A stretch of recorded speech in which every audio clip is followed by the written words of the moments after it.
Okay. You want to do your little part about that, Abby? I will. Yep. And I'm just letting Victor in, and then we're good to go. All right, everybody. Thank you for joining us for the August 23rd regular meeting of the Planning and Zoning Commission. This is a web-based call, and we're operating under the following procedures. This meeting is being audio and video recorded. A recording of the video will be available within 24 hours and will be posted to the Town of Waterford's Planning Department website. To ensure good sound quality, the default rule of the meeting is that everyone will remain on mute unless they're speaking. If an attendee creates an audio or visual disruption, the Zoom moderator may place them on mute or remove them from the meeting if the disruption continues. We will not be using the chat feature in the meeting. We appreciate your attendance, and should you have any questions about the process, you can call our staff at 860-444-5813 between the hours of 8 a.m. and 4 p.m. Monday to Friday. Okay, great. Call the meeting to order. Item number 1, appointment of alternates. Bert will appoint you for Tim, who definitely won't be here, just in case Karen shows up. Item number 2, approval of the August 9th, 2022 regular meeting minutes. Have a motion for that? I'll make a motion to approve the August 9th meeting minutes. Vic, I think you're on mute.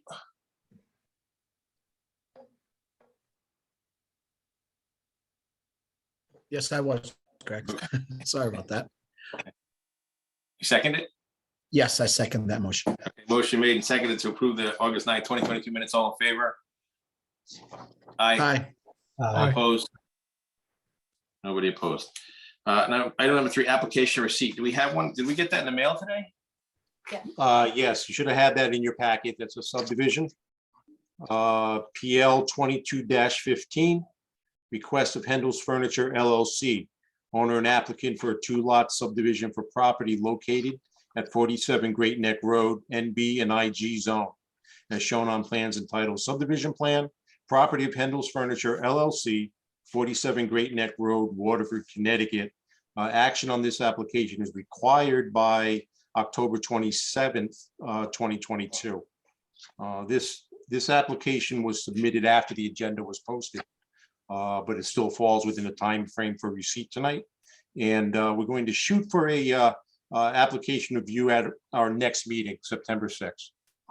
Okay, great. Item number 4, plan of preservation, conservation, and development discussion with consultant FHI Studio Inc. I guess we have two people today, Rory and Laura. Yes. Okay, welcome to the meeting. Hi, Katrina. I didn't see you in the background back there too, so hello. Okay, do you guys want to take over, or Abby, do you want to say something?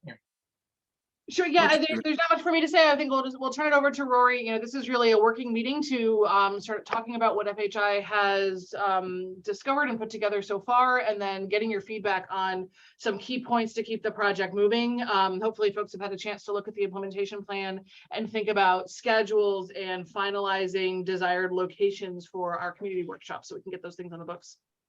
Okay, Rory, I met you at the first meeting when we retained you. Laura, what's Laura's position? So Laura is here tonight. She is also an environmental planner with FHI, and I just, I wanted to get her face in front of you guys, introduce her. So she'll be also working on the project as well. So you might over, the course of these, especially if we have some virtual meetings, be seeing different faces from FHI, but everybody you see will be working on the project. It's not just kind of a smaller team you've met so far. I know you've met Ken, I think maybe Francisco as well, but I also wanted to bring Laura in. Great. Welcome, Laura. Well. Welcome. Great. Okay, go ahead.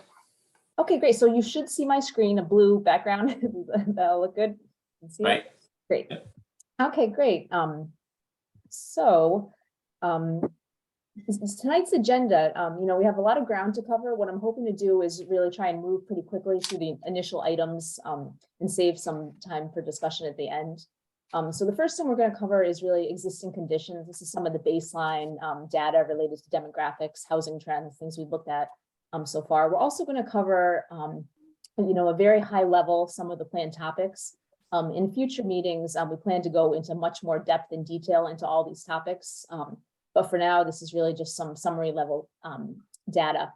And then we'll be taking a look at the goals and implementation from the current POCD, like Abby said, and we'll have a discussion about these. And then we'll also touch on the online survey, talk about the project website, and then we'll close kind of looking at some of those dates for those workshops, as well as the pop-up events. So, getting into existing conditions, data was compiled from a variety of sources, including the current POCD, looked at census data, various data sources. Connecticut Data Collaborative puts out quite a few reports. We pulled in some deep data, as well as the Department of Transportation data as well. So just getting into it now, taking a look at population trends and characteristics. Since the 70s, the town's kind of grown at sort of a steady to slow pace. And then when we look at population change since 2010, Waterford's really grown the most in the ages of those pre-kindergarten to under 5, and then those cohorts, in the 20 to 34 range. And, the population between age 30 and 50 has actually been declining. So, what this really tells me is that a lot of younger families moving in or aging into the community, so looking ahead, the elementary school age cohort will be growing. And Waterford's populations lagged behind the state and the county between 2000 and 2010, but it's outpaced the county since 2010. And just note that, both the state and the county have had very limited growth. New London County actually declined quite a bit in population since 2010. And looking at population projections from the state, these were done in 2016, so they're a little dated now. In that what they show us is that Waterford's population is actually expected to decline through 2040. And like I said, 2016 was a long time ago. The world's really changed. Projections, they're based on a variety of factors, things like birth rates, death rates, other factors go into this. It's a whole big algorithm that they use to project. And I will say that the projections that they showed for 2020 were actually less than the numbers here in Waterford. So Waterford exceeded the projections. And alternately, New London County, its actual population was much lower than the projection, about 10,000 fewer people than the projection showed. The population, like I said, it's expected to shrink. They're saying by about 16,000 people over the course of the next 20 years. And residents age 65 plus, that's the age range that's really expected to grow the most. And like I said, again, these projections are from 2016. They're really the best we have, though. And nobody has a crystal ball to predict the future and what's going to happen. So when we look at population density, there's approximately 435 residents per square mile here in Waterford. So more densely developed than the rest of New London County, but not as densely developed as the state as a whole. And then when we pull in some diversity indicators, things like non-white population, foreign-born, English proficiency, it shows that Waterford is less racially and ethnically diverse than the county and the state. So Waterford, the median age here, 48, it's quite a few years higher than the county and the state. And we know Waterford's an older community, but I mentioned before, it's growing in that 20 to 30 age range, as well as the under 5. So we'll see how this all plays out in the future. So taking a look at some household characteristics, household size, it's been decreasing since 2000. And this is true across the state. I think many Gen X, millennials, they're waiting to have kids or not having kids at all. So you're seeing decline in that household size. And taking a look at types of households, Waterford has a greater number of households with people in the over 60 age range, and then fewer school-age children in those households. And median household income in Waterford exceeds both the county and the state, so it's at about 90,000. And along those same lines, Waterford has a higher share of households in that 75 to 200,000 range than New London County and the state. And Waterford has a lower share of household incomes under that 25,000 mark. And so just to clarify, Waterford is shown in that dark blue, that Lancer blue right there in the chart for you. So we also took a look at school enrollment and education attainment as well. And, public school enrollment in Waterford, as well as across the state's been declining over the past 10 years. Waterford are those blue bars, while Connecticut, is that light blue line. And, that big dip you see in the states line, that's that 2019, 2020 school year. And excuse me, we know COVID hit that March. So that's that big dip.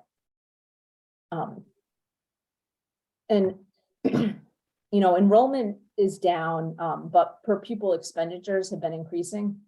And that really tells us that, schools are still spending the same amount of money, despite decreasing class sizes. And Waterford is consistently spent more than the surrounding municipalities per pupil. And I pulled the numbers for New London, Montville, and East Lyme, and Waterford was consistently the highest per pupil expenditure. And this came from the state. They create what's called an equity profile for all the communities. And the equity profile, when compared to Connecticut, showed that Waterford School District is less racially diverse than that of the state. And looking at educational attainment, Waterford's a highly educated community. About 33% of residents hold bachelor's degree or higher, and only 4% of the residents lack high school diplomas. And Waterford also has a higher share of residents with graduate or professional degrees above the county and the state for these numbers as well. So now we'll take a look at jobs and employment. Less workers are commuting into Waterford for work than they were in 2010. 2019 was the latest year available for this data. It also shows that more residents both live and work in Waterford than they did in 2010. So again, this is 2019, pre-COVID. I would expect the number to be even higher, with many folks working from home, many people deciding to leave other jobs. I'm curious to see how the census, it's called Census on the Map. I wonder how they handle that. If you work from home, but your office is technically in Hartford, will you be classified as both living and working in the community? We'll just have to wait and see on that and get more clarification on how they classify those numbers. So top employment destinations, this is where residents of Waterford, where they're going for work. The top 5 locations, New London, Groton, places like Electric Boat, the sub base, Waterford, the town, Norwich, and Mashantucket. So going up to the casino for work. Major employers in Waterford, these were the top 5: Dominion Energy, Millstone, Sonalist, the Eugene O'Neill Theater, Seacon Fabrication, and then Defender were the top 5 employers in the community. And so Waterford's top industry, it's retail. There's many commercial centers that employ many people, places like Lowe's, Home Depot, stores within the Crystal Mall, JCPenney. I think that's probably still in there, right? Waterford has seen new business registrations consistently since 2001. And, 2019 and 2020 had the highest number of business registrations to date. So taking a look at, how people are getting to work. It's not surprising. Most people drive alone. Nobody identified with taking public transportation to get to work. Very few people walked or biked, and about 5% work from home. I will say that these numbers really closely resemble what we see across the state and in other communities as well. So this is not abnormal. Average commute times are about 20 minutes for Waterford residents. This is actually less than the state's average of 26 minutes. And within that 15-mile radius of that commuter shed lies, New London, Groton, which are major employment destinations. But when you get wider, that 60-mile range, cities like New Haven, Hartford, Providence are accessible. And only about 4% of Waterford's residents do not have access to a personal vehicle. So this is less than the state's number for that.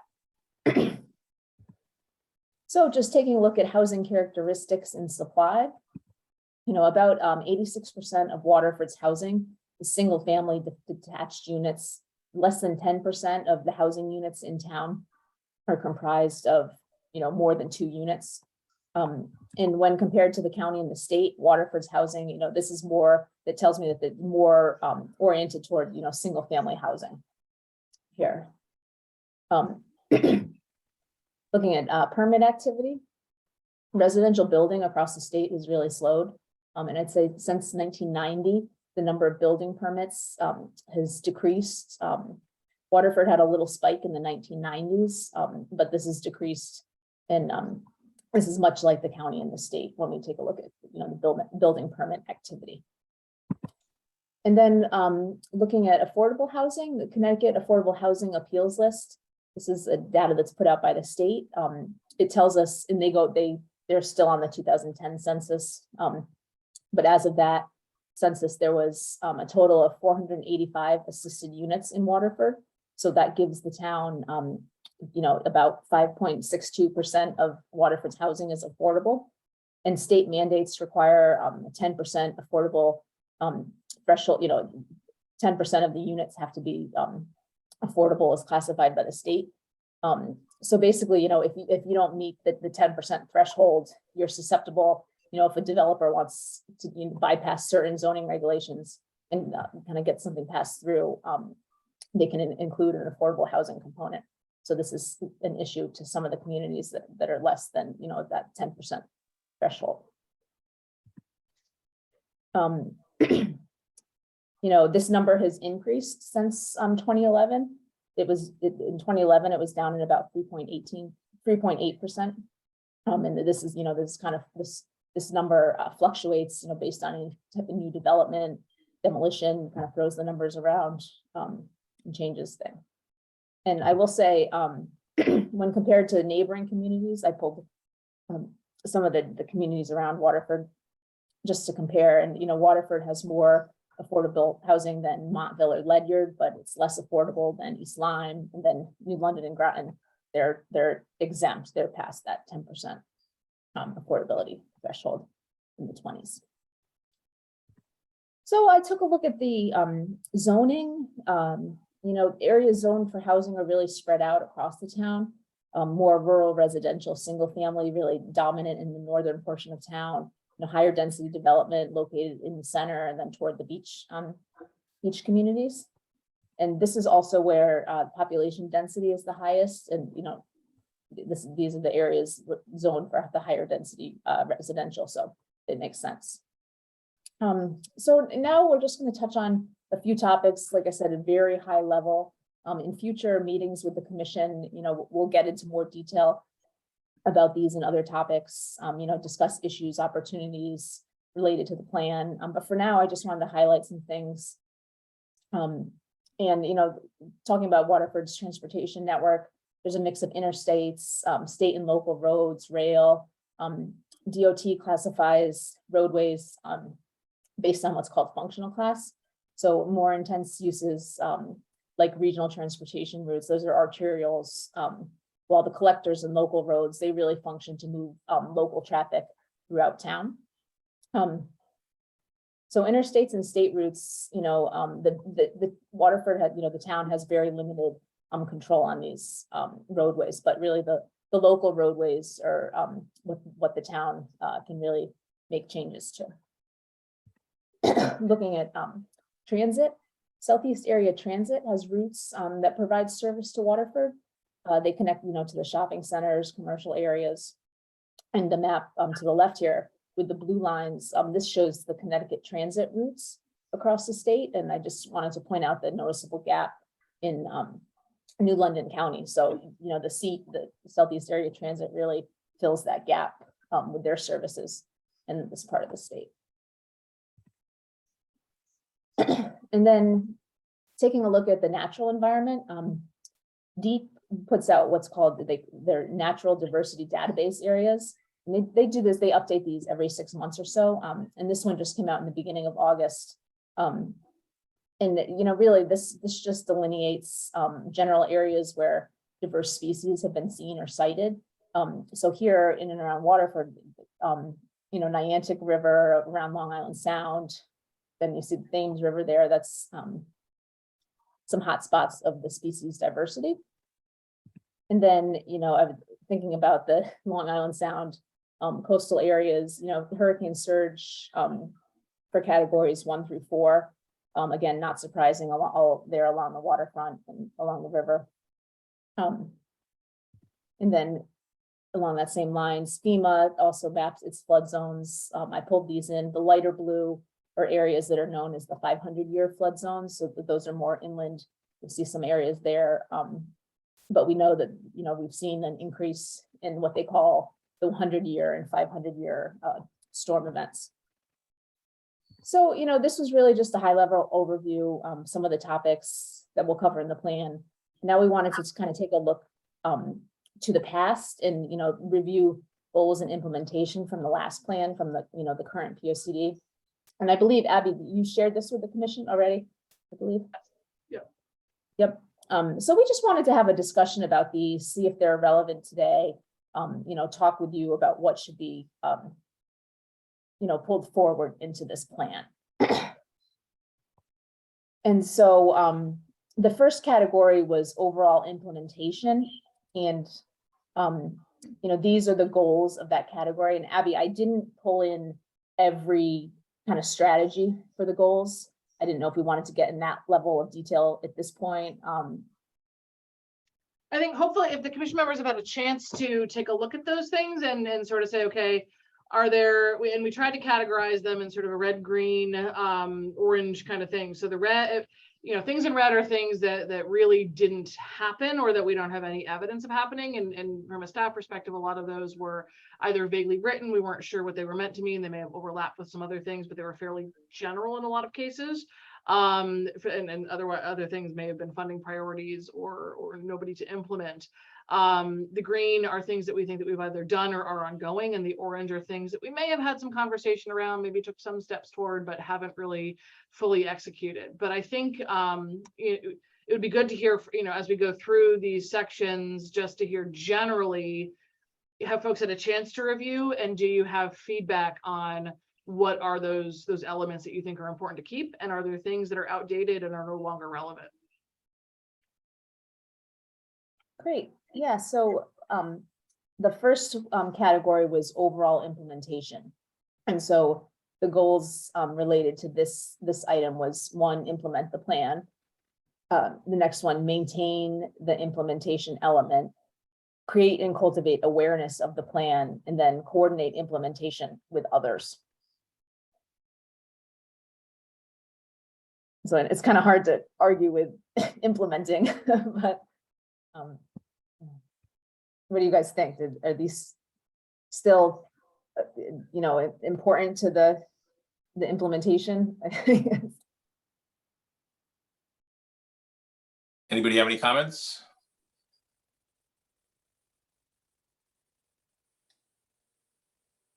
And we can go back to, and we can, you know, kind of review all of them and then kind of bounce around if that's easier, get things thinking. So just to kind of clarify, the thing you sent Abby in the email, or Katrina, was the it's the Excel file that shows all the different categories that you were just talking about. Yeah, those are the goals and the strategies that were listed in the implementation plan. So those were the things that in 2012, when the plan was adopted, the commission and the town committed to say, these are the things we're going to do. And so the color coding is at least a staff attempt to sort of categorize which things we think we did, which ones we didn't do, and which ones we might have done something on. And, you know, I think there's, right, as well, I'll stop there. Okay, no, that answers the question. Again, I really didn't really understand the Excel file when I first opened it up, so that's kind of, I appreciate that. And yeah, I would say it would be a good idea to implement a plan. I'll go to the next one. The next, they start to talk about the actual topic. So for natural resources, it was protect water quality, protect plants and animals in their habitats, protect important natural resources, expand the role of conservation planning. So these were the goals, and then for each of these goals, in the Excel, there, you know, a handful of strategies, like Abby said, that were more specific to how to achieve. And I think there was, remembering there, I think there was a responsible party listed, maybe there, I think there was a time frame, a priority level listed for these.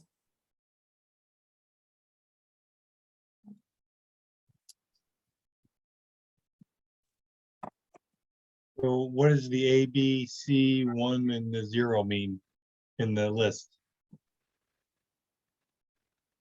I've got to go back and look. It had to do with how they broke up who would take point and how to prioritize kind of which ones came first or second. Mark, you may be Okay. better. I will tell you that they're categories that I don't think anybody has paid attention to, certainly since I've been here. Abby, can you tell, I know you sent us a spreadsheet, but can you tell us where in the current P O C D it is? It's under part 2. See, there's 2 parts, 2 documents. Rory, I don't know if it makes sense to pull it up right now, just if you have it to be able to. Yeah, I can do that. Do you want me to pull up the part 2 or the Excel? I think it might help to give people, just so we're all looking at the same thing. The Excel? Yeah, I don't know that we have to like go into a conversation about each point, but it would be good, I think, just maybe Sure. Yep, focus yeah, us I'll on. just Yeah. pull it up. So on our website, Greg, there's part 1, the policy element, and part 2, the implementation element. So the implementation piece is the one that we're talking about.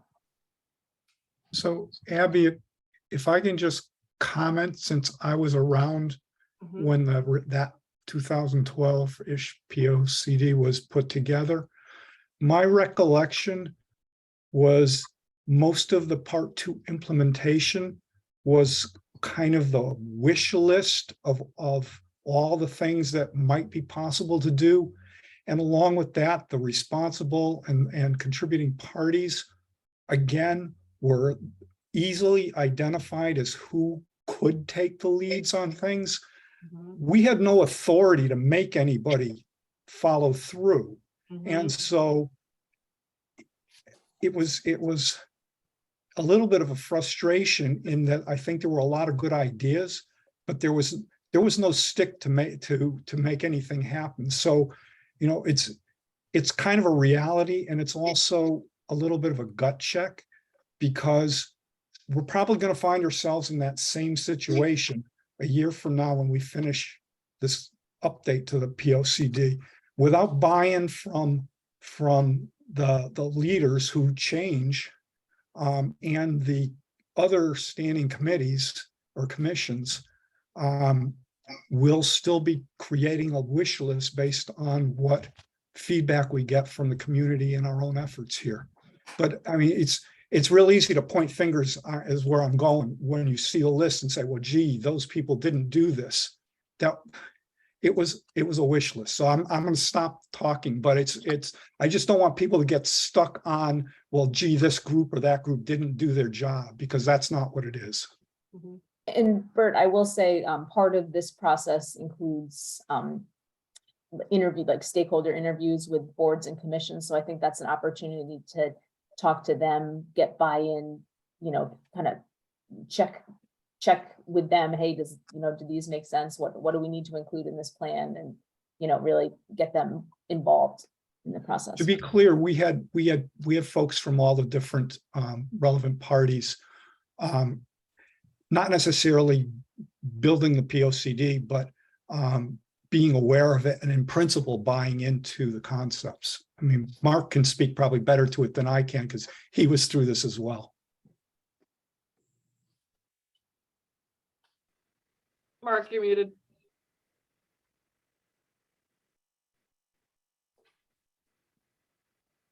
Who's Bob? It looked like Mark was trying to talk, but he was muted. I'm sorry. Yeah, Bert, your points are spot on. You're absolutely right. We did, even though we did present the other boards and agencies and stakeholders with this implementation plan, certainly getting the work done from those perspectives was just kind of sitting back and see if it happened. So yeah, right, Bert, you're correct on all that.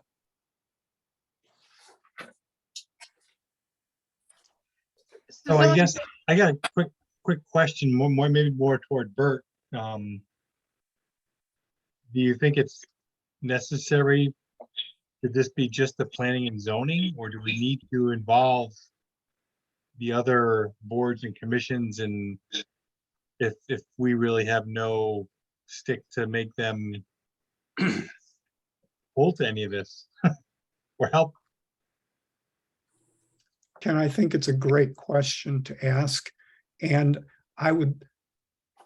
my gut says we should go and try to get at least the first selectman, maybe some of the leaders within the RTM to one of our early meetings, as well as someone like in the Conservation Commission and the Wetlands Commission, maybe a couple of others. So I was trying to identify folks as I went through that implementation list. I was trying to think, who are the key people who might be the ones to be able to step up and take those responsibilities.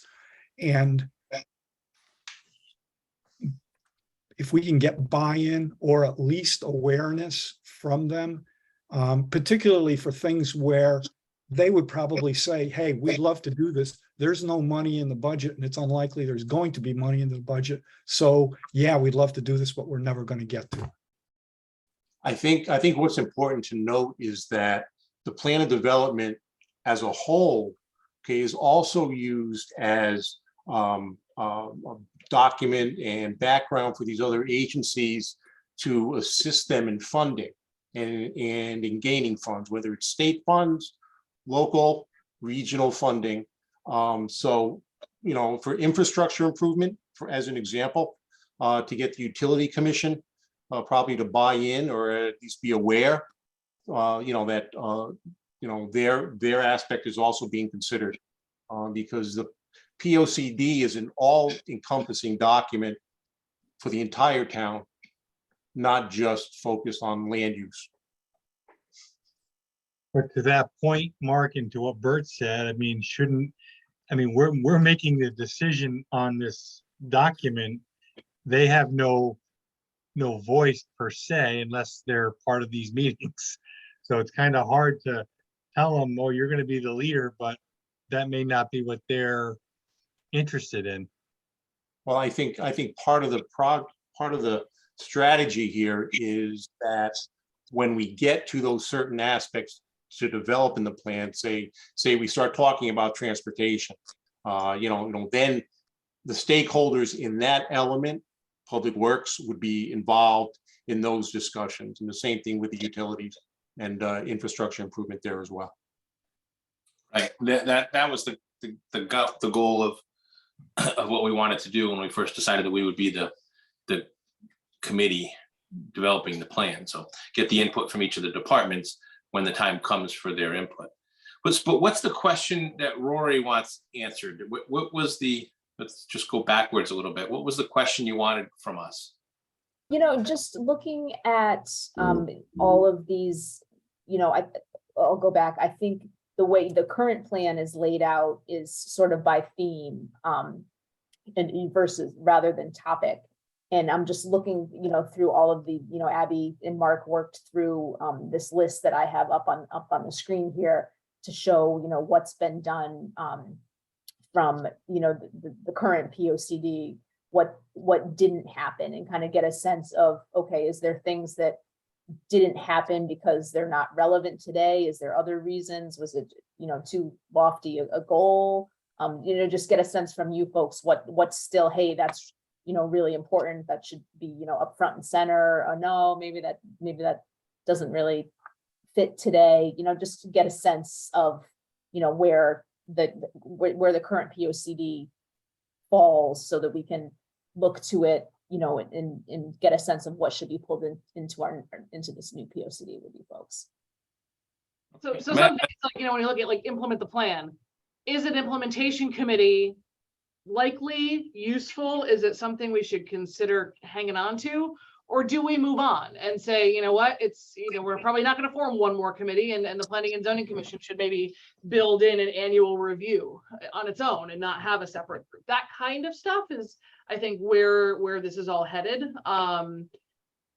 So yeah, some of that structure, or you know, maybe kind of off the top, are there things that just don't seem relevant anymore? Okay, so we should probably look at this with the eye toward answering that question. I don't think we need a plan implementation committee. We didn't have one, did we, back then? Nope. Okay, yeah, and I look at what some of the things are. It's stuff that the planning commission should probably have, the annual meeting with the department heads, et cetera, and that's us. So that's something that we should have. So I think we get rid of the PIC, but. And I will say that, you know, we, in future meetings with you folks, the advisory committee, will, you know, we can, Abby and I and Mark can lay out a schedule so we know, okay, you know, it on this date in October, we're going to be talking about transportation. So if, you know, the people, you know, police, you know, town engineer, people related to the transportation network can join that meeting if they'd like. And we can all, like I said, we'll also be doing stakeholder interviews where we'll invite, you know, a handful of people and really talk to them. Hey, you know, we're talking about transportation. What can you tell us? What do we need to know? Like, what do we have to do in this plan to improve transportation network in Waterford? You know, that type of thing. So we'll really get, you know, and be a very open discussion with them. And so they'll be involved as well. I think that'd be helpful. I'm just curious, all the acronyms, like what is PIC? Plan Implementation Committee. Okay, all right. So Board of Selectmen is boss, Board of Finance, and what's FS? First Select. Oh, first, okay, thank you. Don't ask what PZC is. We're being recorded. Okay, so I think we should have something like this chart again in the implementation. We might take out a few things. We might change some of the committee names that are responsible for it. So we should probably use that as a little homework assignment for the next meeting that we have these. Or did you want to do that tonight? I don't know. I didn't know that we were supposed to do that tonight. So I think we should probably come with ideas to the next meeting and give them to you. Is that suffice?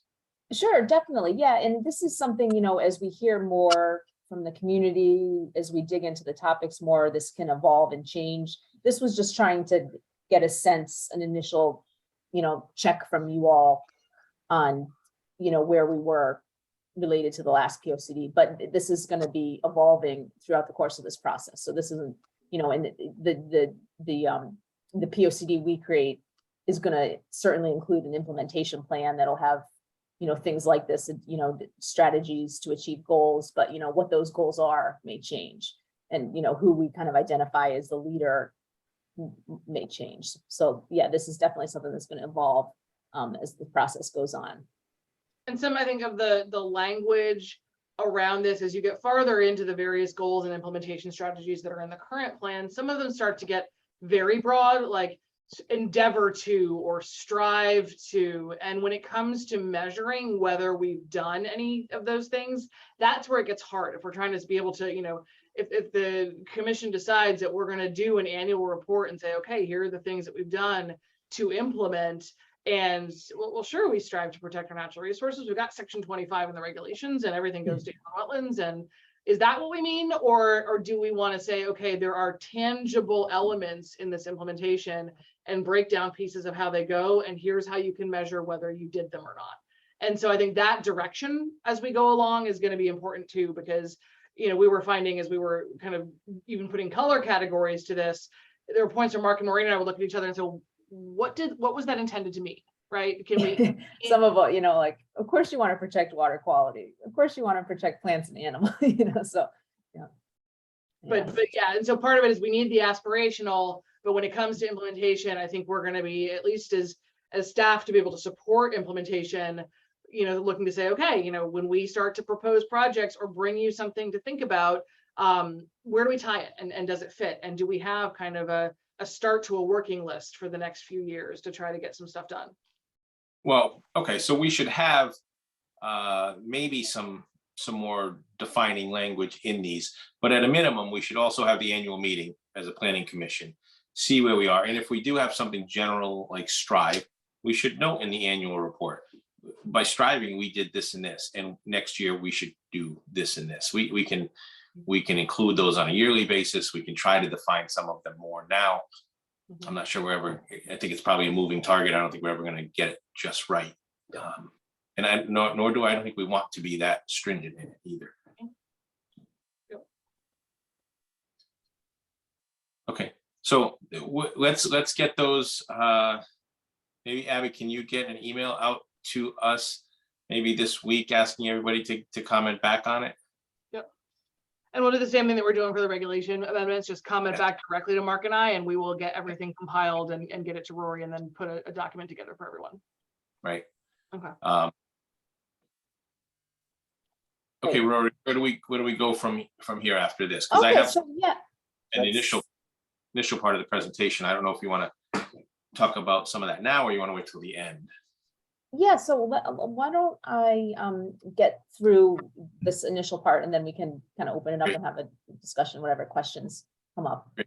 So I'm just gonna buzz through these really quick because we saw those, and I think it sounds like everybody's gonna really review the table and look at that. So I'm just gonna keep moving through these, and I'll share this presentation with Abby so she can get that to you folks as well. And these again were all the, the topics. I mean, these were all the goals that were listed in that implementation plan. So there was quite a few here. Yeah, so now, I'll just provide an update on the online survey. It's in progress. We're still working on it. It's in draft form, but we should have something, that we can share out to everybody very soon. The survey is really meant to accomplish a few different things. The goal is to get feedback from residents, what's important to them, what works, what doesn't work, what should we be thinking about, and it's also meant to generate interest in the plan. We want people to understand why, how the POCD affects you.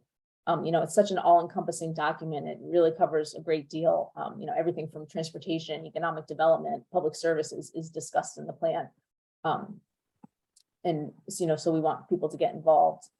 So again, really trying to get valuable feedback from the community. It's going to include a wide variety of questions. We really like to get this out to as many people as possible. Get it on the town's website, get it on the project website, get it out on Facebook. And that being said, we'll also provide some hard copies to locations like town hall, library, the community center, so that really everyone that would like to take it can do so. So just thinking about the overall project schedule, next steps. Time really flies. It's almost September. We'd love to identify some dates for those workshops. We'll be doing 3. 2 of those are going to be in person, and 1 will be virtual. And I think it makes sense, to try and hold them in October if everybody's schedule allows. That way we avoid the holiday season, but we've allowed for people to get back into the swing of the school season. In general, I've found that Tuesday through Thursday, typically in the evenings are best. Fridays out, Mondays are difficult enough. So it really the kind of that midweek evening tend to work pretty well. They draw the best crowds. But we're open to holding something on the weekend if you think that would get, we really want to get as many people as possible. So whatever dates and times that you'd like to try, we can definitely do that. And then again, we also have to identify 2 pop-ups to attend as well. I think we this Saturday morning. I think we need 1 Saturday morning. For Saturday morning. I think we do. And if it's October, are we thinking Harvest Day? Is that that's the pop-up event, Abby? The harvest? Yeah. Do we want to try to combine it with that event? What is that? Harvest Day, where Rec and Parks puts on an annual event. I believe, I thought it was October 8th this year. I'll have to go back and check on the date, but I think that it's sort of instead of Sheep to Shawl and Waterford Week and all that kind of stuff, they have a single day, and I'm pretty sure it's the 8th. I'm checking it now. Abby, so I could see what we do is if it is, you know, the beginning of October, that October 8th, do the pop-up there, you know, have flyers, be talking to people, hey, you know, come out a week from now to the public workshop, or come out 2 weeks from now to the virtual, you know, I think use that as an opportunity to advertise the workshops and get the word out there. And as well as talk to people. And I think that could work well. Yeah. I think it might be too difficult to try and do a pop-up and then to do a workshop. I think it would be a better opportunity to, you know, kind of advertise and let people know, hey, this is happening next week. You should come out, you know, talk to us. So. Do you have any numbers on attendance for something like that, Abby? It depends how well we do in, you know, finding a day where there's not a whole lot of other stuff going on, number one, and number two, how well we advertise it and how well we make it mean something to folks. So some of it's going to be about our messaging. Sometimes you'll get 20 folks, sometimes you'll get 60 folks. 60 would be amazing. So, Abby, are you talking about the workshop? Yeah, I don't know what you've been Okay. seeing post-COVID for. Yeah, workshop. no, I don't know if maybe, Ken, were you asking about the attendance of the Harvest Festival? Was that Well, your- I guess now that you said that, you kind of, you know, we both actually, now that you said that, it's interesting that so little participation. But yeah, more about the harvest, like what's the anticipated, or what's it been in the past for people attending these events?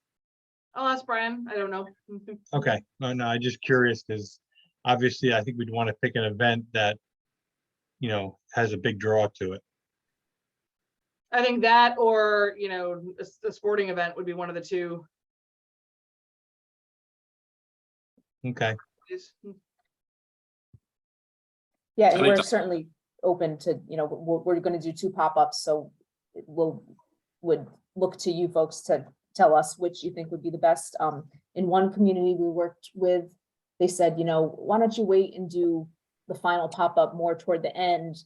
We get a lot of people in the community get mad. They say, oh, there's a lot of public outreach in the beginning of the process, but then toward the end, we never hear anything.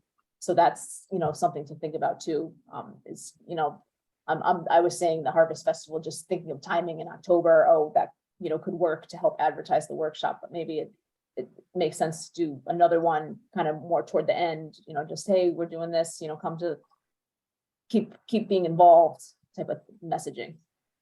So. Draft plan is coming out. What do you think? Here's where we're Yeah. at.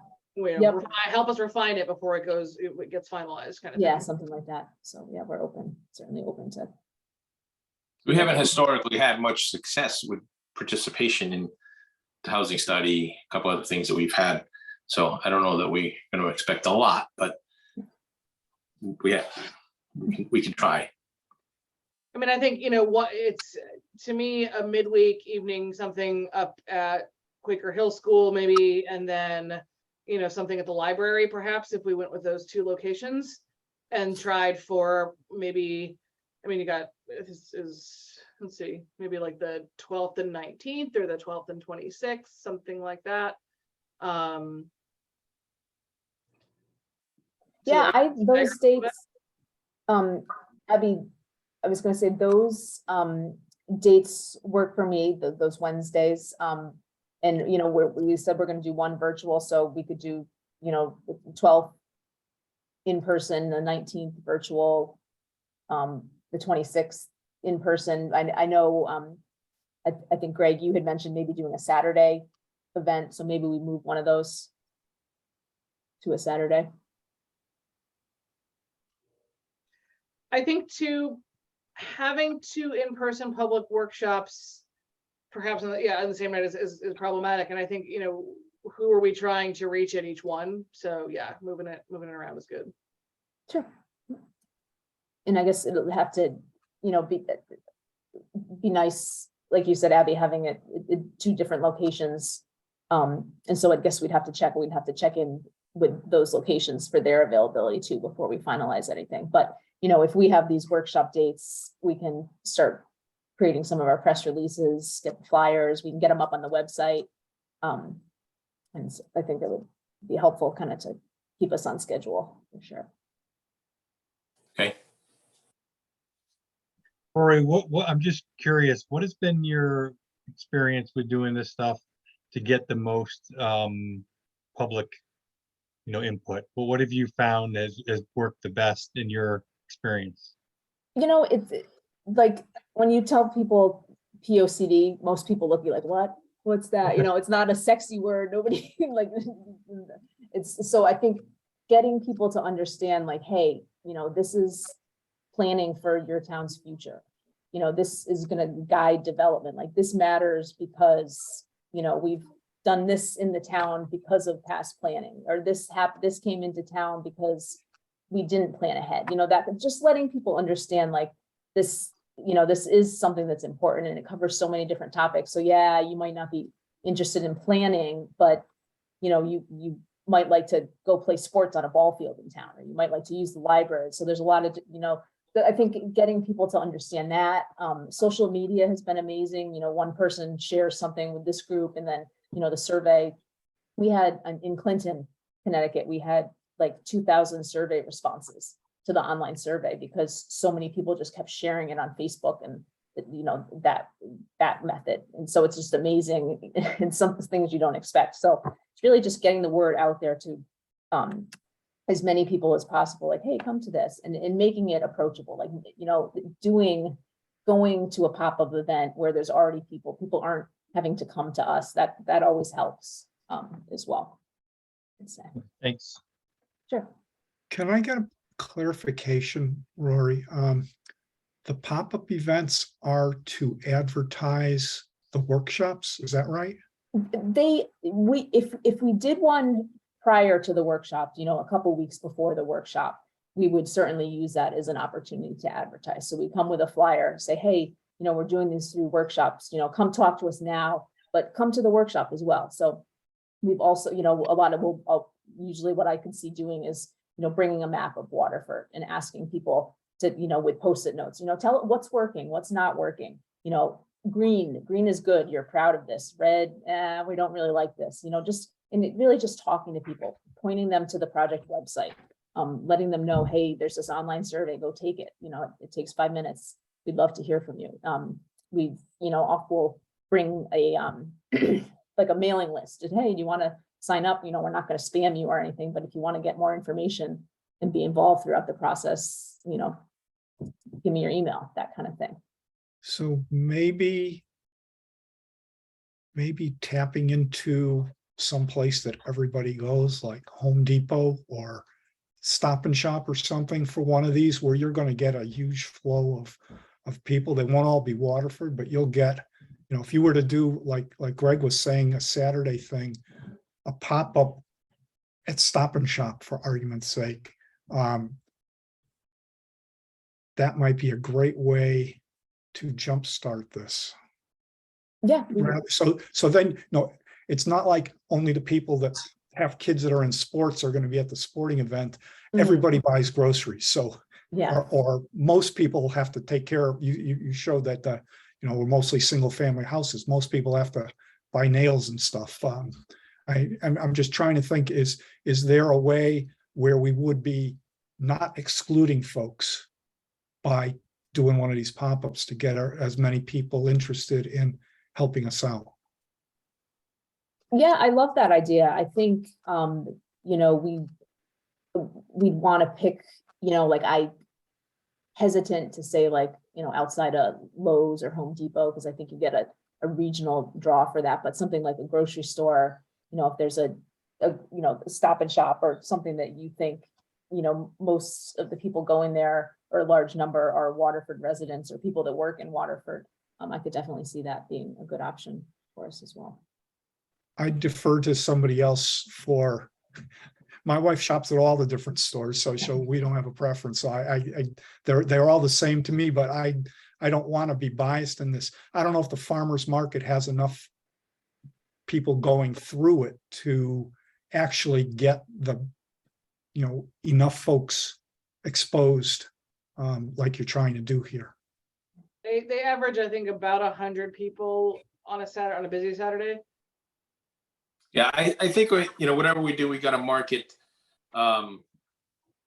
through social media. I think we got to, Mhm. put it out there on Waterford, what's happening in Waterford, or even the buy nothing sites. Somebody puts it out there. I don't know if you can, or there's a bunch of different sites my wife's involved in. And that's probably the best place to do it. Mhm. Seems to reach the most people. And our graphic designer, Sarah, she's made, Facebook ads for some of our other projects. She knows the sizes they need to be and all that different kind of graphic stuff. So she would create some nice visuals, that could be easily posted on social media, like, hey, come to this workshop, or hey, we're going to be here this Saturday at the Harvest Festival, that kind of thing. So So are you looking for dates from us now then? I would love to, I guess, kind of target when we think the best dates for those workshops are. And then I think, Abby, you were going to check on the attendance for that Harvest Festival with someone. So maybe we could kind of think about that. But yeah, if we could kind of at least target those dates for the workshops, I think that'd be great. Again, we'll have to check in with the locations on, availability for those evenings or for those dates. And I think that one thing too, I think for the group to clarify, Ray, is how these outreach components fit into the project overall. So then there's this outreach, and then how do folks give feedback later? Because I think you made a good point of not wanting to make sure that we're reserving some of our public interaction for folks to either be topically involved or, have the opportunity to give some bigger feedback at the other end. Yeah, so we're gonna, we'll be meeting monthly. I think we identified your second meetings of the month kind of to focus on POCD related things. I mentioned those stakeholder interviews. I think we're doing 10 of them, I believe. So they'll be with the different boards and commissions, discussing the topics. So, we can say, hey, we met with the community at these workshops, heard this, this is a comment related to this topic. What do you think? Does this make sense? What are we missing? What do we still need to know? And kind of fill in those gaps along the way in the process. But in terms of workshop related items, I guess a question that I have for you and for the group is, does it make sense to reserve a workshop for later and sort of say, okay, we're going to, here's how the plan's shaping up, folks, because I think we're loading a lot into the month of October. And I don't know, are we going to burn people out? Yeah, we could certainly kind of split it up if you wanted to do it kind of later in the fall, do a final one later in the fall, or even wait till the spring. I'm totally open and flexible. I want to toss it out to the commission to see if you think there's any merit to that, to give a couple of meaningful places where the public can just come with general feedback and be invited to participate, or if we want to kind of push it all into this initial piece. Let me ask you a question. I've always found that people are more, they participate more once they have something to look at, as opposed to, what do you think? Or what do you think on this topic? Until they see what we're planning for this topic, and then everyone has a comment, which is fine. But should we save some of these until after if we have a limited number of gatherings, should we save some of these till after we have a draft? You could. What we've done in the past, and I could see working well here, is we could do one workshop in person, the next week do the virtual workshop, same format. Expect to get a different crowd. The people that don't feel comfortable attending in person can join the virtual. And, then, like Abby was saying, hold off on that final one toward the end and maybe switch up the format, show more progress on the plan, could work also. And, for these workshops, what we like to do have people come in, sign in, brief presentation, usually like 20 minutes. We have this interactive polling technology, so we like to, it's totally anonymous, give people little clickers. It runs through PowerPoint, ask certain questions. It's totally anonymous. You can't see, you can vote differently than your wife, you won't get in trouble. And you can, just ask, different questions. And, the presentation would cover, kind of an overview of the different, existing conditions for the plan topics. And then, after the interactive polling, usually we take about an hour to get into what we call breakout sessions. And we usually do these by topic. Sometimes we've done them just, going through a series of questions, but, we could have in one corner transportation, another corner economic development, housing in the other corner, and have people move through the different stations and talk about issues and ideas for each of those various topics. And then, at the end, everybody report back, hey, we know that housing for seniors is an issue. There's not enough in Waterford, but, so go through it all and kind of debrief and, just, check with the group. This is what we heard from you all in the evening. And so Abby and I haven't even gotten to discussion about this yet, but that's just one way I've done in the past. It's worked pretty well.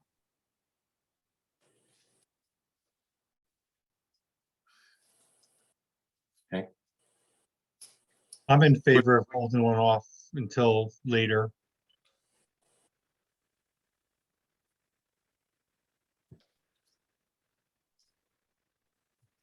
Okay, anybody else? You, Vic, Ken?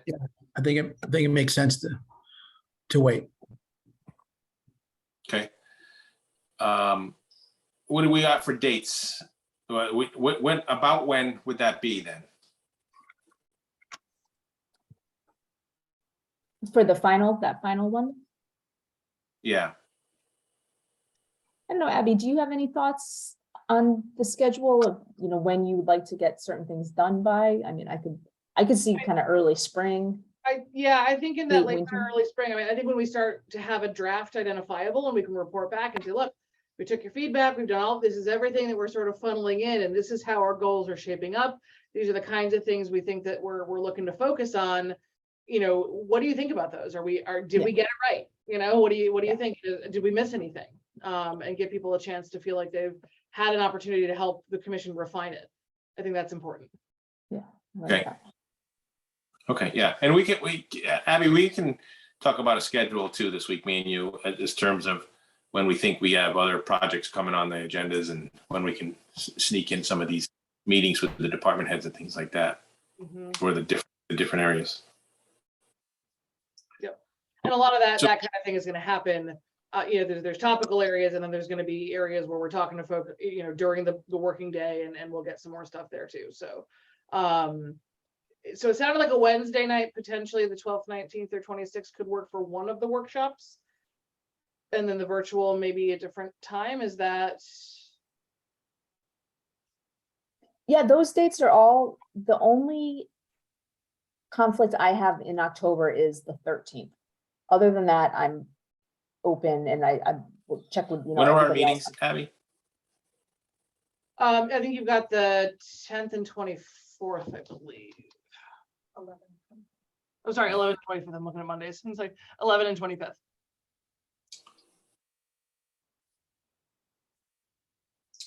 How long do you think they would be? We usually try and do, 2 hours, I think is usually a good amount. And again, it's not all just it's not all just me presenting. It's very interactive. People moving around, talking to, to other members of the community. So it goes quick. And you don't need us, or do you want us there? It would be great if you wanted to attend, but not needed. Definitely not. Okay. Why don't we just schedule it for the 12th, and then whoever is available for the commission is available. And, as long as we have a date right now, we can start to publicize it to the public. If you don't need us, and it's not going to be a planning and zoning commission meeting, then why don't we just plan that? Is that good, Abby? Yep. And then, so I would recommend that this first one be in the library or something similarly located, and perhaps the next one is the refining one is up in Quaker Hill, or we try to get a pop-up up in Quaker Hill or something up there. Okay.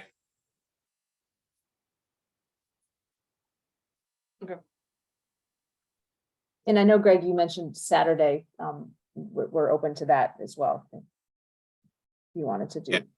I think. Why don't we look at the town calendar, Abby, and see if there's any events coming up, or when, did you said you knew that the Harvest Day was on the 8th?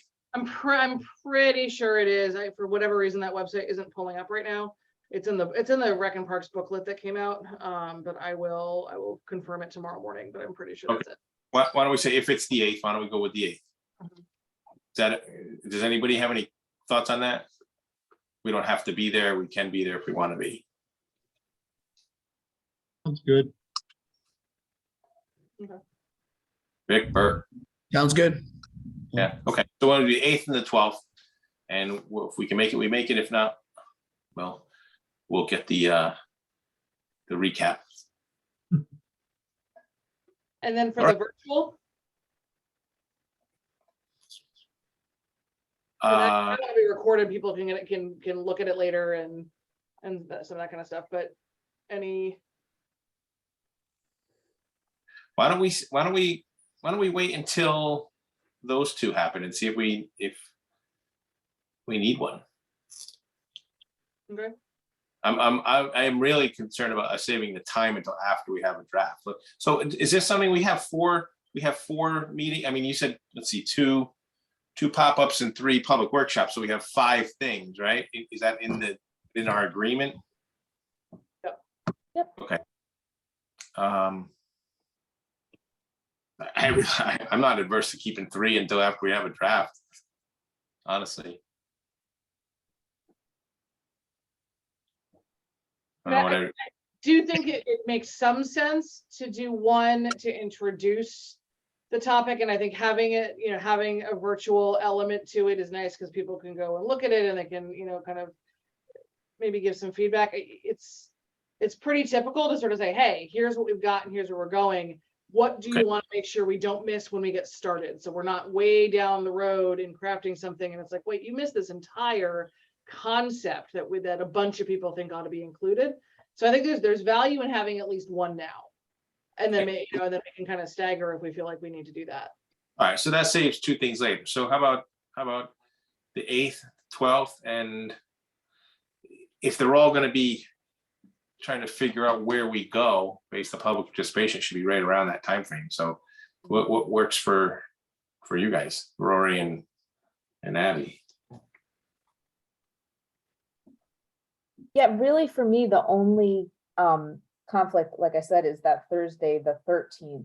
And I'm open to, So why don't we do virtual.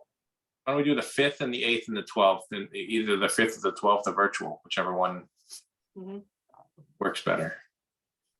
If we're going to do the Harvest Festival on Saturday, the 8th, I would like to at least have a flyer we can hand out that has the things listed, so I would recommend doing things after the 8th, just so that we can say, hey, next week on the 12th, we're doing the workshop. And then, if you can't be there in person on the 12th, come on the 18th virtually or something like that, just so we can kind of use the pop-up as an opportunity to talk to people and advertise both of those things. I don't know.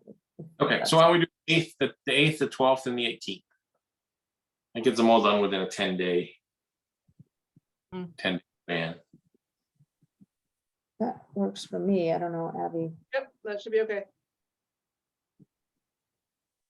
And then that one that we do virtual, we would set it up, or I guess, Abby, you and I would have to talk, but we can set it up on Team, get it set up first. So obviously there's no logistics needed, no location needed to be secured or anything for that. So that's easier to kind of nail down. Yep. Okay. So Abby, I have a question. In the past, when we've done public input type of events, it seemed to be really helpful to have members of the commission attend. I know personally, when we were doing the resilience thing, for example, Yep. lots of folks they wanted to participate, but they really wanted to bend the ears of folks that were on the commission. Both in terms of talking to them, but also hearing some of their thoughts kind of in sidebar conversations. I'm going to plan to be at the 12th meeting. How do we participate meaningfully in a Zoom-like environment? I understand what you guys are trying to get to. I feel like that the ability of the commissioners to be accessible goes completely away in a virtual meeting. So what we've done in the past for some of these, when we, do a virtual like workshop, is kind of keep the format, similar to what I kind of laid out, where, I give a presentation looking at existing conditions. And then, we kind of open it up for kind of topic-based discussions with the group. This is something, I'd have to think this through, how we do this a little bit more, and talk to Abby, about how we kind of get that going. But I could see, having it be very interactive, where, people can ask questions, and then, we have people put their hands up and, ask the questions, and then members of the commission, me, other people that, are kind of facilitators of the workshop, kind of talking through those questions and answering some of those things with the people. And I could see that as a good opportunity for you commission members to be on and talking from your experience as well. But again, I'd have to think through a good approach to this virtual workshop. Yeah, I mean, certainly breakout rooms are one thing, and or if there's topical things, if it's the night of a topical meeting at the commission for one of our regular pieces, maybe there's an opportunity to add in some additional time to say, hey, for the 20 minutes before the meeting, a couple commission members we can post it this way or whatever, but there's going to be commission members around to listen. If you've got some stuff you want to talk about, we've got a defined time. Anybody's around a couple minutes early or a couple minutes out, whatever, to say, look, we're here. If you want to come, just talk to us, and do it that way. I do agree that the virtual is harder to have sort of those one-on-one, just, community member conversations. It is harder. And I don't disagree. The benefit of it, I think, is that you wind up getting something that's recorded for those folks who can't participate otherwise. It kind of memorializes some of the feedback we get, and it gives folks another way to participate, that they can then go and answer a survey or dive deeper into topic areas on the website later. So it's a way to kind of draw people in just a different focus, I think. But I do think there's probably ways to keep those kinds of conversations going without, you guys, getting stopped in the grocery store and having that, kind of thing. We can maybe make it a little more formal. So we'll talk through that a little bit. Why don't we have the thing on the 8th, then the first meeting on the 12th would be virtual, and then the next one would be in person. So that might be a little easier to, I don't know that we should be getting into an exchange back and forth with the people. We should be listening and not talking, but we can have that after the virtual. So if somebody doesn't feel like they were able to adequately convey their message or talk to any of us, then they can come to the next one that's in person. Why don't we do that as the schedule? And that will help. That will help a little bit, Bert, because it will be tough to go Zoom. It'll be tough in person to actually go back and forth with people as well. But I really think we should be listening more anyway. So.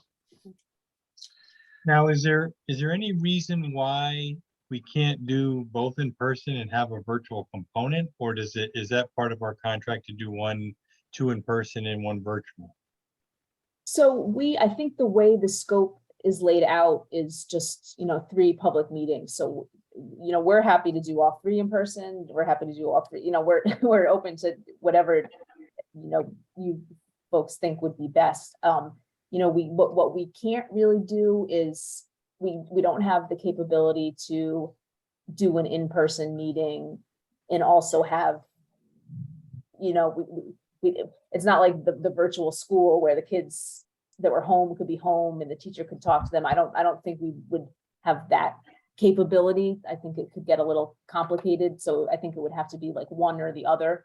But so that's why we thought, it might be nice to offer a virtual meeting for those folks that can't attend in person or don't feel comfortable attending in person, but we can certainly do, both in person if, or all three in person, we're open to anything.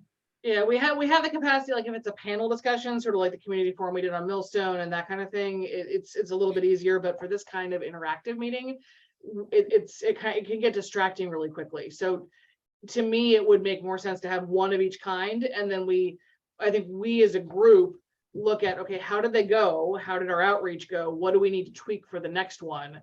And how can we, do we need to look at additional ways to get the messaging out and to get feedback? Hybrid's tough. Okay, so we have those 3 dates, the 8th, the 12th, the 18th, 12th virtual, 18th in person, 8 is the pop-up. Where do we go now? So I think the next steps that I see is, locking in I think we said the library is the in-person is what we're gonna shoot for. Is that correct? I The would shoot for library? that. Yeah, if we can't for some reason get the library, we have other venues, we can do it. We can look at the community center. We can certainly, town hall, we can do as well, but we'll get a space that's big enough that, Yep, and so as far as for the harvest day, I can, take a look at that tomorrow and see if there's any forms that we need to fill out to get a booth. I have everything I need. I have a tent that I'll bring, a table, get going on, a board to bring to that. Abby, Mark and I think will work with you all to kind of get that website finalized. There's a few things we need to add to it.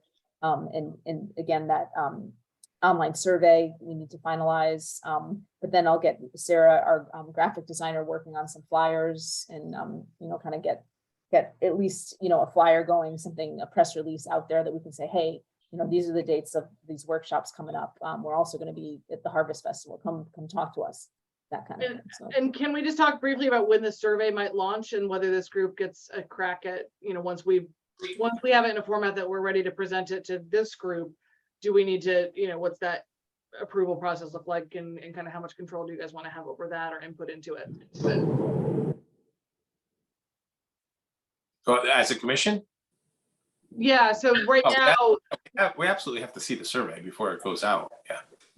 so I'm trying to work backwards on schedule for when it's intended to launch and making sure that we're building that getting it to the commission in time for them to have some meaningful feedback. Okay. So can you work that out with? Yep. Rory at another time? Okay. Yep. So can we move on from the schedule here? I think so. I think that's it. That's Yeah. all I had. No, that was just a question. If we can't, tell me. I don't know what's on the next page of your presentation. So Nope, that was it. That was my last one. Thank you. that should have been my last one. I just have a comment on the beginning part of the presentation. Sure. The whole, can we remove the screen? Oh, you have the presentation. Okay. Well, actually, can you remove the screen anyway so everybody can see each other? Oh, yeah, yep. Let's see. There we go. I want to stop sharing right exactly. Sorry. How's that? Is that gone? Yeah. Away? So I for one had a very big concern about the population trends that you were presenting for upcoming in Waterford in the next 10 years. I'm not sure I really agree with that based on 2016 data. We have a housing almost boom here, I think, in Waterford right now with residential. I don't know. I didn't feel, if we're going to be planning based on the presentation that you put for housing and population trend, I'm not sure it's accurate. I just want to see what everybody else feels and what Abby thinks and Mark thinks in terms of what that would be. And maybe we can go back to look at that page or not, but I felt a little uncomfortable with that. Sure, yeah, so those, the population projections, like I said, they're from 2016 and they were wrong for the 2020 numbers. So I don't, put much, I guess I wouldn't put much faith in them, and we can decide if we want to, lose those before, any of the workshops. We can talk through that. And I know You had worked through your housing plan. I'm sure that includes some numbers, so I can go back and check those, with those numbers. I think Glenn was working on that with you folks. Yeah, I think we want to be consistent there, and I think if Yeah. we sort of say, listen, we've got, sort of publicly available data that's showing particular trends. However, here's what's been permitted and in the pipeline over the last couple of years. Certainly, because I don't think it takes into, and maybe some of the COG housing analysis for the regional data and that kind of stuff relative to the EB gear up and all that too. Sure, yeah, so we can definitely pull in, that data against this stuff and, make sure, like Abby said, that we're consistent with some of the other. Yeah, we can look at that. I just don't want to be planning in a plan of conservation and development for a significant decrease in population when I don't know that's necessarily going to be the case, but. Mhm. Okay. You have anything else to cover? Nope. So folks are going to get me the feedback on the implementation strategies and things that you think are worth really hanging on to and things that you think may no longer be relevant, or if you have any thoughts on why something may not have been done and what might make it better, just email those to Mark and I, and Katrina, and we'll pull it all together and get it back out to you. We're going to work on a survey so that you have a draft of the survey to take a look at, and we'll kind of finalize the staff and consulting recommendation for what that looks like.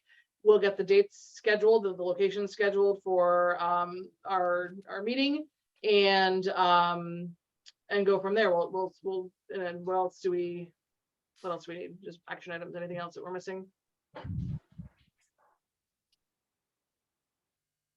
All right.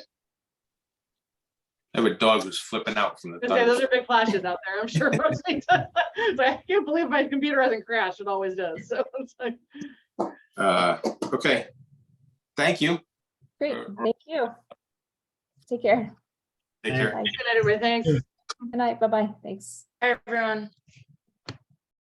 Do we have any, for item number 5, any administrative review? No, Okay, how about any correspondence? no correspondence. Okay, any other commission business? Not from us. Okay, that's easy. Item number 8, and actually, does anybody have anything to bring up? Ken, Bert, Vic? Yes, I kind of wanted to go kind of circle back on that. I know we're going to do some sort of review, engineering review on the traffic for the upcoming application or soon to be coming one for Willis Avenue.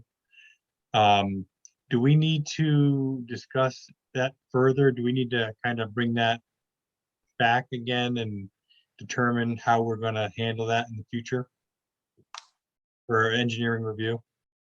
So I'm waiting to hear, our purchasing agent is out of the office right now, but I'm waiting to hear on the status of the contract for the on-call engineering services, which has a traffic engineering component to it. So they have professionals that we can draw on. So I will find out where that stands and when the contract is available for us to use. If we know, I mean, going into it, if we know that there's going to be a third-party review regardless, then when the application comes in, we can get that started. So Ken, why don't we receive the applications pretty timely, like today, it just came in today, right, or yesterday, and we get it today. We should probably ask Abby and Mark if they have a recommendation for a third-party review, and then you can any of the commission members can comment if they disagree or agree, then we can let the people know right away.